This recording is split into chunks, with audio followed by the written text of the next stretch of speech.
అల్లు అర్జున్ గారి పుణ్యమా అని నిన్నటి నుంచి ట్విట్టర్ అయితే ట్రోల్స్ తో మీమ్స్ తో రకరకాలైన కామెంట్స్ తో అయితే తగలబడిపోతుంది. నిన్న అల్లు అర్జున్ గారు ఒక సినిమా ఈవెంట్ కి అయితే వెళ్ళాడు. ఆయన ఒక ఈవెంట్ కి వెళ్ళాడంటే అక్కడ ఆయన ఇచ్చే స్పీచ్ వల్ల మినిమం వారం రోజులు అయితే ట్రెండ్ అవుతాడు. ఆయన నిన్న ఈవెంట్ లో ఏమన్నాడంటే నా ఫ్యాన్స్ అంటే నాకు పిచ్చి, నాకు ప్రాణం, నా ఆర్మీ అని అది ఇది అని ఆయన ఫ్యాన్స్ అయితే ఆయన అయితే పొగుడుకున్నాడు. సరే, ప్రతి హీరోకి వాళ్ళ ఫ్యాన్స్ అంటే ఇష్టం ఉంటది. ఇక్కడ ఫ్యాన్స్ ని పొగడటం కూడా చాలా మంచి విషయం. కానీ ఇక్కడ అల్లు అర్జున్ గారు ఏమన్నారంటే ఎవరైనా హీరోని చూసి ఫ్యాన్స్ అవుతారు, కానీ నేను నా ఫ్యాన్స్ ని చూసి హీరో అయ్యానని ఆయన అయితే అన్నాడు. ఇక్కడ మీరు సరిగ్గా వింటే ఫ్యాన్స్ ని చూసి అల్లు అర్జున్ గారు హీరో అయ్యాడంట. అంటే గంగోత్రి సినిమా రిలీజ్ అవ్వక ముందే అల్లు అర్జున్ గారికి ఫ్యాన్స్ ఉన్నారా?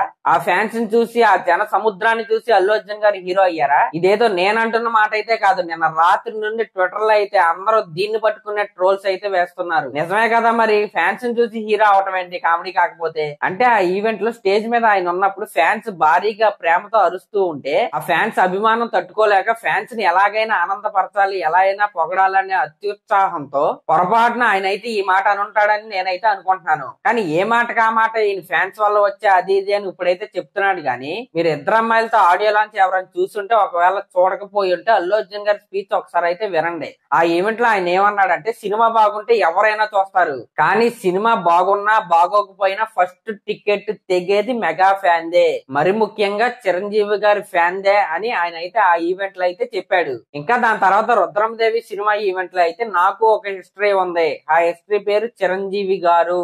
ఇంకా రోడ్డు మీద నడిచేవాడు కాదు, రోడ్ వేసినోడు గొప్పవాడు అని ఇలా చాలా ఈవెంట్ లో ఆయన అయితే చిరంజీవి గారి పేరు ప్రస్తావిస్తూ తన బ్యాక్గ్రౌండ్ గురించి, తాను ఎలా వచ్చాడనే చాలా ఈవెంట్లు అయితే చెప్పాడు ఆయన. కానీ ఈ మధ్య కాలంలో ఆయన అయితే రూట్ మార్చాడు అనేది నిజం. చిరంజీవి గారి పేరు అయితే ఎక్కువగా అయితే ప్రస్తావించడం లేదు. సరే, ప్రస్తావించడం లేదు, దాని వల్ల వచ్చిన నష్టం ఏంటి? ఇప్పుడు దాని వల్ల చిరంజీవి గారికి ఏమన్నా ఇద్దా, లేకపోతే పవన్ కళ్యాణ్ గారికి ఏమన్నా ఇద్దా, ఎవరికేమైంది? సరే, కాసేపు దీన్ని పక్కన పెడితే ఆయన నిన్న ఈవెంట్ లో ఇంకో మాట కూడా అన్నాడు. అదేంటయ్యా అంటే నాకు ఇష్టమైతే నేను వస్తా, నా మనసుకు నచ్చితే నేను వస్తా, అది మీ అందరికీ తెలుసు అని. ఈ మాట ఆయన ఎందుకు అన్నాడంటే నిన్న ఆయన వెళ్ళిన సినిమా ఈవెంట్ ఏంటయ్యా అంటే మారుతి నగర్ సుబ్రహ్మణ్యం. ఆ సినిమాకి ప్రొడ్యూసర్ ఎవరయ్యా అంటే సుకుమార్ గారు వైఫ్ తబితా గారు. పుష్ప సినిమా క్లైమాక్స్ షూటింగ్ జరుగుతున్నప్పుడు ఆవిడ వచ్చి ఎలాగో సుకుమార్ గారు అయితే ఈ సినిమాకి వస్తారు, ఆయన తర్వాత నేను అడగగలిగేది మీరే అని అల్లు అర్జున్ గారిని అడిగితే వెంటనే ఆయన ఒప్పుకుని ఈవెంట్ కి అయితే వచ్చాడంట. ఆవిడ అలా అడగంగానే ఆయన అయితే నా ఫ్రెండ్ కోసం నేను నిలబడాలి అని నేను వచ్చానని ఆయన అయితే చెప్పాడు. కానీ నేను నా స్పీచ్ విన్నాక ఆయన ఎవరిని ఉద్దేశించి ఆ మాట అంత గట్టిగా ఎందుకు చెప్పాడు అని సోషల్ మీడియాలో అయితే చర్చ అయితే మామూలుగా జరగట్లేదు.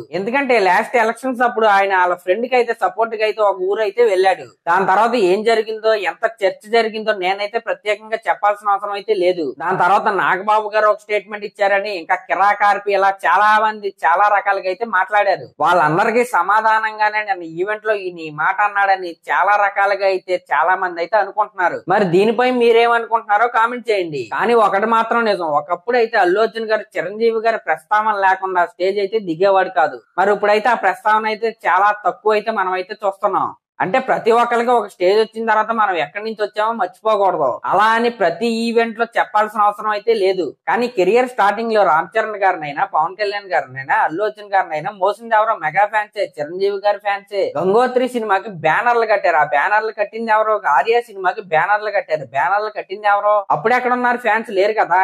అందరూ ఏమనుకుంటున్నారంటే ఫ్లాపులు వస్తేనే ఈయన పవన్ కళ్యాణ్ గారి గురించి, చిరంజీవి గారి గురించి మాట్లాడతాడు, లేకపోతే మాట్లాడటని సోషల్ మీడియాలో అయితే చర్చ అయితే చేసుకుంటున్నారు. ఎందుకంటే సరైన సక్సెస్ మీట్ లో ఈయనైతే ఒక మాట అయితే అన్నాడు. అదేంటయ్యా అంటే చెప్పను బ్రదర్. ఆయన అన్న ఆ మాట ఇంపాక్ట్ అయితే దాని తర్వాత రిలీజ్ అయిన డీజే సినిమాపై అయితే గట్టిగా పడింది. ఆయన ఆ మాట ఎందుకు అన్నాడో కూడా క్లారిఫికేషన్ కూడా ఇచ్చాడు ఒక మనసు ఆడియో లాంచ్ లో. దాని తర్వాత నా పేరు సూర్య ఈవెంట్ లో కూడా ఆయన అయితే పవన్ కళ్యాణ్ గారిని ఎవడ పడితే ఆడు మాట్లాడుతున్నాడు అని పవన్ కళ్యాణ్ గారికి సపోర్ట్ గా కూడా కామెంట్స్ కూడా చేశాడు ఆయన. దాని తర్వాత 2019 ఎలక్షన్స్ అప్పుడు కూడా పవన్ కళ్యాణ్ గారికి సపోర్ట్ గా ఆయన పాలకొల్లు మీటింగ్ అయితే వెళ్ళాడు, స్టేజ్ మీద కూడా ఎక్కాడు. సరే, అంతా బానే ఉంది. కానీ అప్పుడు వచ్చిన స్టేట్మెంట్ ఏంటయ్యా అంటే నా పేరు సూర్య డీజే సినిమాలు ఫ్లాప్, నా పేరు సూర్య సక్సెస్ మీటింగ్ కూడా పవన్ కళ్యాణ్ గారిని కూడా పిలిచారు.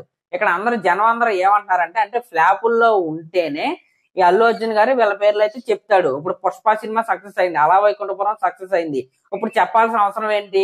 అందుకే వీళ్ళ పేర్లు చెప్పడం లేదని జనాలు అయితే మాట్లాడుకుంటున్నారు. కానీ ఒక్కటైతే నిజం, ప్రతి ఈవెంట్ లో చెప్పాల్సిన అవసరం అయితే లేదు. ఒకవేళ చెప్పకపోతే పడిపోయే రేంజ్ కూడా కాదు వాళ్ళది. కానీ ఒకప్పుడు మెగా ఫ్యాన్స్ నన్ను బాగా సపోర్ట్ చేశారని మాట్లాడి ఇప్పుడు నా ఫ్యాన్స్ వల్ల నేను ఏకంగా హీరో అయ్యాను అనడం అయితే చాలా మంది మెగా ఫ్యాన్స్ కి అయితే నచ్చట్లేదు. మరి ఆయన ఏ ఉద్దేశంతో ఆ మాట అన్నాడో మనకైతే తెలియదు.